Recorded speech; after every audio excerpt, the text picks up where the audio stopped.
Essa vacina já tem combate ao H1N1. Com certeza. É para isso que ela se presta, inclusive. Que tem muita gente que não sabia, imagino, disso, porque afinal de contas, nos últimos anos vem mudando. O vírus muda todo ano, né, doutor? Todo ano. O vírus, ele geneticamente, ele é muito instável, ou seja, ele se transforma e ele próprio adquire resistência às vacinas antigas. Então, as novas vacinas, elas devem ser contextualizadas para o vírus da ocasião, para que haja efetividade. Eu lembro da gripe aviária, né, que trouxe um grande mal, H1N1, né? Exatamente. É possível esse ano aparecer um novo vírus, uma modificação assim, ou você acha que não? Não, o vírus deve vir geneticamente modificado em relação às outras pandemias de outros anos, mas assim, de ter grandes diferenças ou maior virulência, como por exemplo, já houve em épocas anteriores a chamada e famosa gripe espanhola, que foi de uma gravidade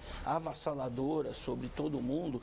Essa tendência ou essa expectativa de que venha uma gripe tão ou quase tão virulenta quanto a essas anteriores, a gente não tem esse tipo de expectativa por hora. O público-alvo do governo nessa vacinação, professores, idosos, crianças com mais de 6 meses, menos de 5 anos, né?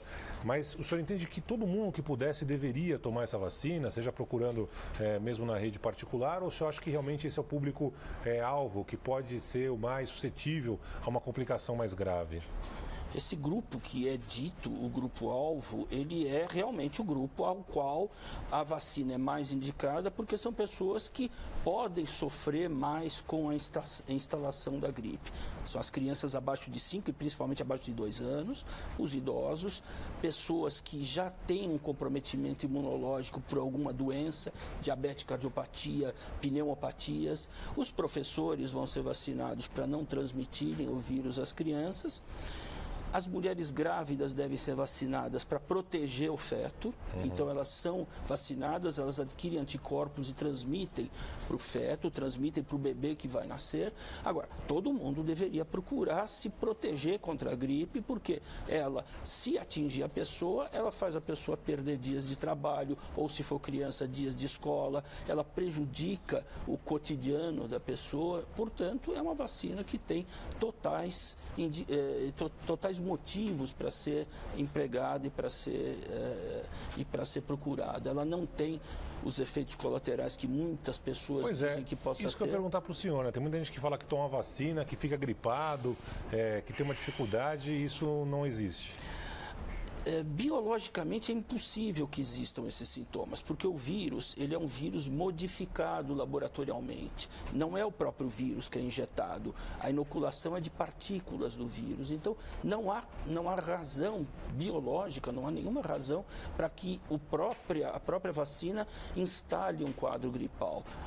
Os efeitos colaterais são dor local leve, febrícula eventual de um dia para outro. Não há nada mais além disso que possa ser provocado pela vacina. Doutor, quem tomou vacina no passado, precisa tomar de novo esse ano? Não precisa? Como é que funciona? Todo ano. A vacina, como a gente já comentou, ela se modifica a cada ano, e o próprio vírus da gripe, ele vem com uma nova constituição genética. Então, todo ano, a pessoa deve se vacinar. A pessoa deve ser vacinada sempre exatamente nessa estação, que é uma estação prévia ao inverno, e para que a pessoa já entre no inverno, que é a época de maior incidência, já seja protegida para aquela estação.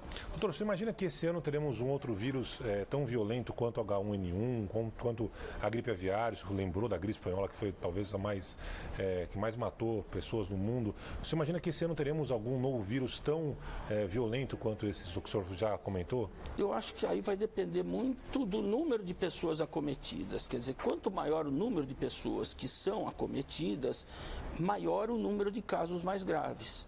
Portanto, se a gente não deter a epidemia numa fase precoce, é possível que, com tantos indivíduos que são atingidos pela gripe, surjam alguns casos mais graves, porque a gripe, como a gente salientou no início, não é uma doença banal.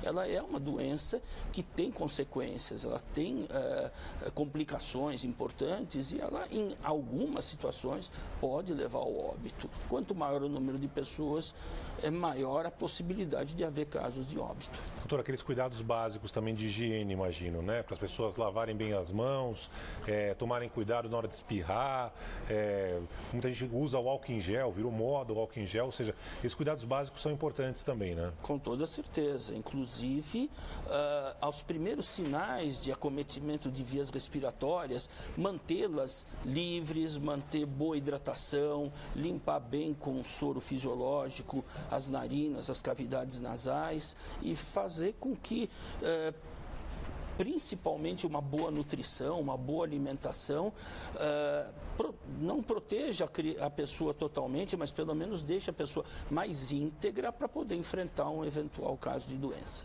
Doutor, mais uma vez, muito obrigado pela presença aqui no Band News. Até uma próxima. A gente agradece, obrigado. Já está valendo o reajuste na integração do transporte público na região metropolitana de São Paulo.